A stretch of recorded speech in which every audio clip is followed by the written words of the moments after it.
Video 2. So I'm going to walk you guys through this a little bit. You're looking at my computer screen right here, but I wanted to show you the process of getting into this module, this Chapter 1, Managing Income and Expenses. So the first video I talked about how to get in here, but now that we're here, quick recap. Clever.com is here. This is your Edmentum site. You're going to click on it. It's going to take you in. You see all your classes. And managing income and expenses is the first one. And so you can go through, do these modules, answer the questions, and then there's a quiz at the end. Remember, this is the only one, managing income and expenses, that you have to do this week. That's April 20th through the 24th. But just to kind of help you walk through it, today I wanted to go through the first half of it with you. So you can go through the module on your own, or you can pull this video up, put it in the corner, and click through it with me. And I'll try to help explain some things, maybe help you understand some things. I'll try to keep it fairly quick again. These will probably be more like 10 minutes long.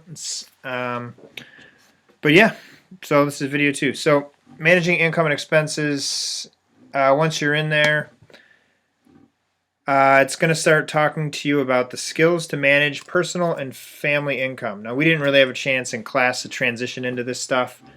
Obviously, time was cut short unexpectedly, but as you know, if you've been in there all year, this is something that I've been really looking forward to teaching you guys. It's important stuff, obviously. Money is something that we can't get away from. It's something that we all live our lives on. We got to feed ourselves. We got to provide for ourselves. Some of you already do this. Many of you don't, and it's gonna slap you in the face someday. So this 6 weeks to end your junior year, whether it's here electronically or we're together in the classroom, this is what we're going to be talking about. This is what we're going to be going through. Just kind of planning for your future financially, and some decisions you can start making now to pretty much guarantee success in terms of money, which, again, we'll get into the details. Watch this introduction video. It's 30 seconds. We're not going to watch that together. I'm going to jump here to page 6, where it's going to start. The first section is about earning income. You got to make money, right? It gives you some ideas, careers that you can get into. Obviously, there's endless amounts of ways to make money, but this just kind of starts by talking about some of the more high-demand jobs right now. It gives you some ideas of what they're paying. Engineering's a huge one. It's something that a lot of companies are trying to find good engineers. It pays very well, even as an introductory level. All of these say hourly, but most of these jobs are going to be salary jobs, meaning you agree to an amount that you're going to work for the whole entire year. You make that amount, regardless of how much work you do. But it talks about financing, accounting, healthcare, human resources, manufacturing, pharmaceuticals, technology. And all I really want to say about this section is you can make money in anything. So the point of this next 6 weeks is for you to kind of really be sold on that idea that there's a way to monetize anything. And you're going to make money if you focus on the things that you're good at, the things that you're passionate about, and the things that you like doing. So maybe being, in HR is not something that you're passionate about. Don't chase that. Forget these numbers on here. Forget these examples. Just start thinking about what you're good at. And we'll focus on some more details as we get further into this course. But it talks about some skills that you might need: communication, selling, managing, organizing. And read this section, but again, this is stuff that's going to develop on its own. It's not something you're going to pull together through reading a textbook. Education, which you're getting right now, obviously pretty important. Pretty expensive too. Luckily, you're not paying for it right now. We've talked a lot about this year. It's government. It's your local government, your state government, your federal government, and those taxes that you pay or your parents pay, your community pays, is paying for your education. But after next year, it's on you. So it's kind of important to make the right decisions as to how you want to get educated and what you want to be educated in. And it's all right to change your mind, but I don't want you to have to waste your time spending money to find out what you're going to do someday. So hopefully we can kind of work through some of that together. And jumping now to page 12, economic conditions. Growing economy leads to increased income. However, recession can have a positive impact on some careers. So there's some careers right now. Right now, obviously, if you're in the restaurant business, it's a pretty bad time to be alive. But if you're a nurse, although you're working your butt off, you're probably making good money. A teacher like me, we're making money whether we're there or not. Technically, I'm working right now, but when we think about things like poverty, and this talks about financial analysts, people that help people manage their money.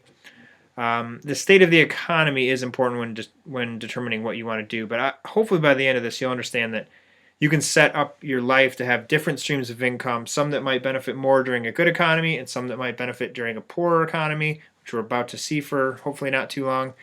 That way everything's balanced, and that way, whatever you decide to do, you're going to be successful throughout. Term here called opportunity cost. If you've taken an economics class, sorry, moving around a lot, you might have heard this before, but you probably haven't. We don't really have a lot of those at West High. This is your economics class, but opportunity cost essentially is just that you have to give something up for something else. You're making a decision. What's it going to cost me to take advantage of this opportunity or go into this direction? And let's see, as we move forward here, page 14 is your first lesson activity. So this is where it's going to ask you to describe some questions. This one in particular, it asks for 500 words. Describe 3 different financial decisions and their opportunity costs. But if you think about it, let's say, and we'll talk about this more later, but let's say I want to invest in a rental home. I want to buy a house. I want to rent it to somebody else. And then they're going to pay me, and that's going to make money. There's a huge opportunity cost there. You have to buy that house. So you have to take that risk. You have to make that expense. But hopefully, and most of the time in real estate, the payoff is income. It's more money. So that's just one example. You can think of anything. If you want to be a doctor, huge opportunity cost. You got to go to school for a long time. Maybe you can't afford it. So the trade-off there might be student loans. Most people can't afford doctor school before they're actually doctors. So just think about that and just give any 3 examples. Maybe 3 things you might want to do. What are the sacrifices you're going to have to make to do that? What are you going to have to give up to take that step in your life? And then here we go. My favorite section, sources of income. Excuse me. I like this section a lot. Read it carefully. Most of us are in the mindset that, I'm going back, sorry, to page 16. You get your income from your job. That's it. You go to work, you get paid. That's how it is for most Americans. But if you want to be wealthy, if you want to be rich, you're not going to do that just from your job. And I'll give you some examples how. But you're going to need to be able to take that money that you're making and use it to invest. You're going to have an opportunity cost. You're going to have to not spend some of the money you made on things that you want to buy and instead put that into some kind of investment where it's going to grow on its own. It's going to make money. So money makes money. If you get really good at teaching your money to make money, your actual main job or source of income isn't really that important anymore because the money you're making is what's really making you the money. That's exciting. So first example they give you is your portfolio income. This gets a little bit tricky and complicated here, but just think about it on the basic level that you may invest in things. We've talked about the stock market. We've talked about investing in maybe real estate, buying a home. You guys know I flip homes. It's taking the money that you make from your job. So for me in particular, I'm taking the money that I'm getting paid by West High School or Columbus City Schools, spending some of that money on my life, groceries, family, mortgage, keep the lights on. But I'm not spending it all. And the stuff that I'm not spending, I'm putting into some kind of savings account in case something happens unexpectedly. And then I'm taking some and I'm putting it into, call it my portfolio. I'm planning for the future and I'm trying to make that money grow on its own. And we'll get into the details of exactly how that works. But that's the idea here. Where most Americans are not rich. Most Americans are not wealthy. Most Americans do not have extra money. And that's because they're so focused on their main stream of income that they never took some of it and put it into investments or put it into portfolio. And I want to teach you guys how to do that at an early age and make sure you allow yourself to be able to do that. All right, page 18. Move my head over here a little bit. read these: bonds, mutual funds, derivatives. Try to understand them the best you can. It gets a little complicated. Ask me questions if you want, but we'll get into more details about the specifics of these things later. I'll tell you on a personal level, I invest in mutual funds with some of my extra money. I have a teacher retirement account that I invest in. And then, like I said, I flip homes. And that's becoming a good stream of income. And I'll talk more about that in a little bit here. But passive income, this is money that's going to make money on its own. That's the goal for me. I want to get to the point where my passive income passes my regular income, meaning the amount of money that I make every year as a teacher at West High School. I would like my passive income to be more than that. And that's a goal that I'm working on achieving. And I'm willing to share with you some, I guess, personal details in my life to help you understand exactly how that can happen. And I didn't start this goal until, I don't know, I was 34, so 6 years ago, 5 years ago. And sometimes I wonder if I started when I was your age. If I got that into my head at the age of 18 that I wanted to have a passive income, I think I already would have one, to the point where I wouldn't even have to go to work every day. I would, though. I enjoy my job. But rental income is the first example they give you. This is a huge one. This is the one I'm trying to step into. If you own a property and people pay you rent to live there, and that amount they're paying you is more than what you're paying the bank to own that property, you're making money every month, and you're not doing anything. Now, things happen in rental incomes or properties. Things break, and you have to fix them. But the idea is that the rent that's coming in is enough to cover whatever maintenance that home needs, plus whatever it costs to insure that home, to pay a mortgage on that home. There's going to be a little bit extra every month, automatically. You're not doing anything. It's just there. I mean, you had to give up some money to make that investment. There was an opportunity cost there. But as you start building different forms of passive income, eventually, that's how you create wealth. And that's how people become rich. It's not necessarily just from their jobs. All right, a couple other examples there. Business income. You might start your own business. I highly recommend that. Be daring, be bold, take chances.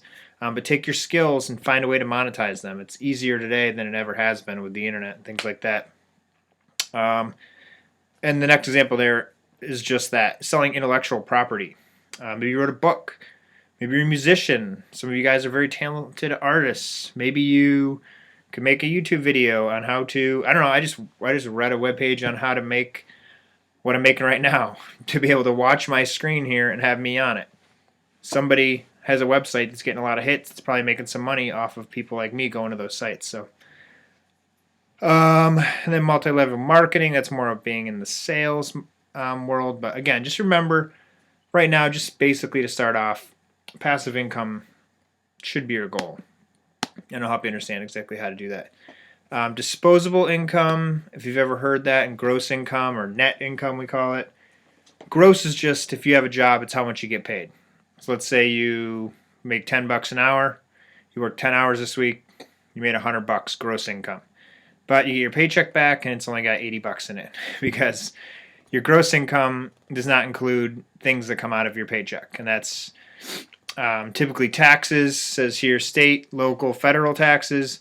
There's also some other things in there, though, like Social Security, which we'll get into more. But usually this says gross versus disposable income. Typically, how I hear it is usually gross versus net. Your gross is the total amount. Your net is what you're actually taking and being able to spend. And that's why it's referred to here as disposable, because it's your money. All the taxes are paid. Now you can use this money for something else. For me, though, I don't consider disposable until after my bills are paid. So I get my gross income. I pay my bills.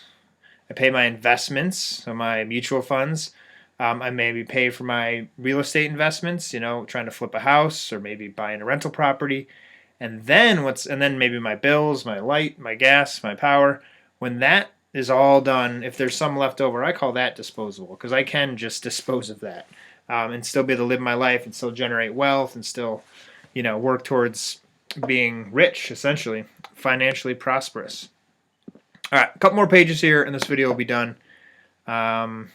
And then I'll do a second part to finish it off. So the withholdings, read this part carefully. It's pretty boring, but when you get a paycheck and it's not as big as you thought it was going to be, this is why.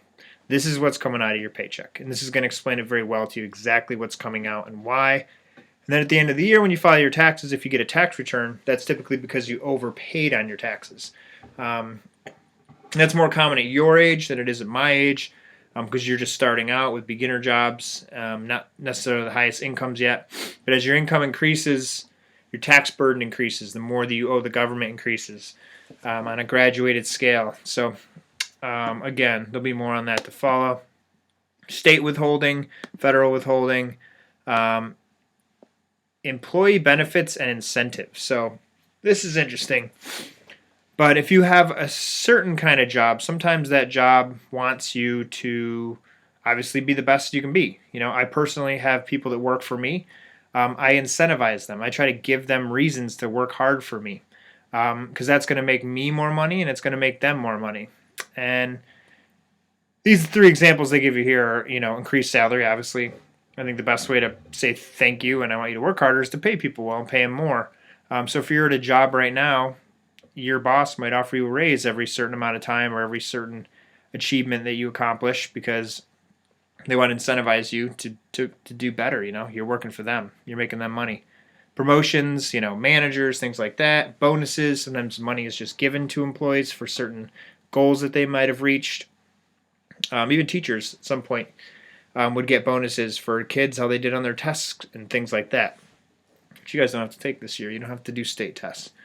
So that's what they mean by incentivizing. So if you're considering a career, that might be something you might be interested in. But I'm going to try to push you in the other direction, in a sense where you work for yourself, create your own money.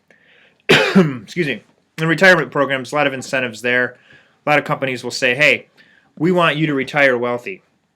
So for every maybe $10 you put away into your retirement account, we'll put $10 in for you. Or we'll put $5 in. Or we'll put a certain percentage in and match your investments. So again, read that section carefully, because those are the things that are going to come out of your paycheck before you get your disposable/net income.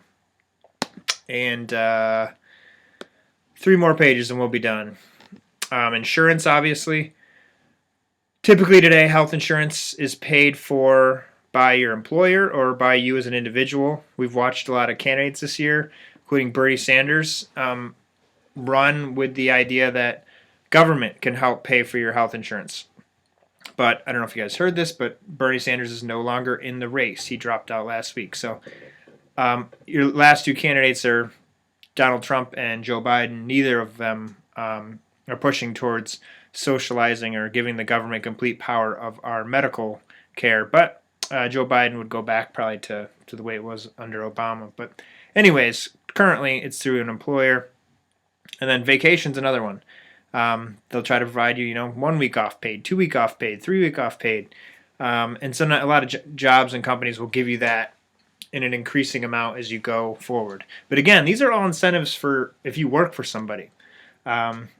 This is a great time to be alive. You can make great money, do great things with your skills and talents, and not work for anybody. You can work for yourself.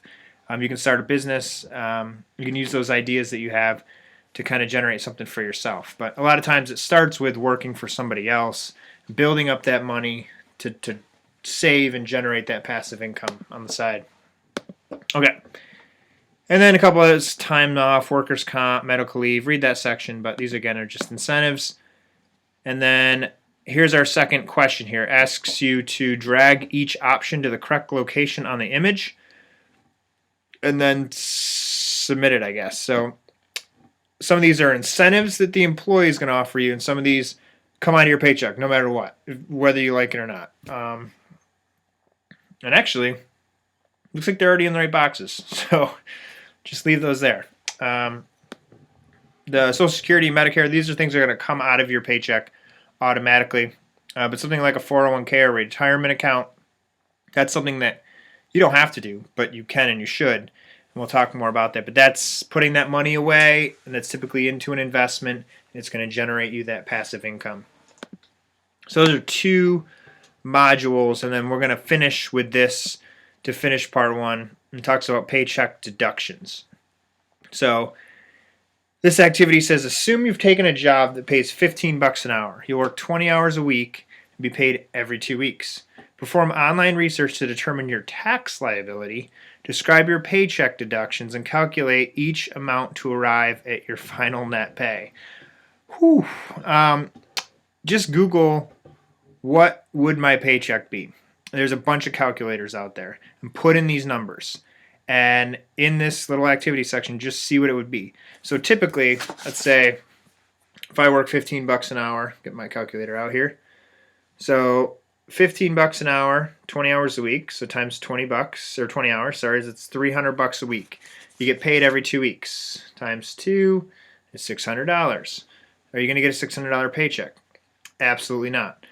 So get online, look around, and see how much would your paycheck actually be if you were making 300 bucks a week or 600 bucks bi-weekly. And I just put those numbers in there. And try your best on that. It doesn't have to be perfect. But again, it'll be the first thing that pops up in Google. Okay, so that's section 1. Again, this whole section needs to be done by the end of the week. You're going to take the little quiz at the end. You can watch these videos and do this module. You can just do this module, or you can put this video up next to the module and kind of walk through it with me.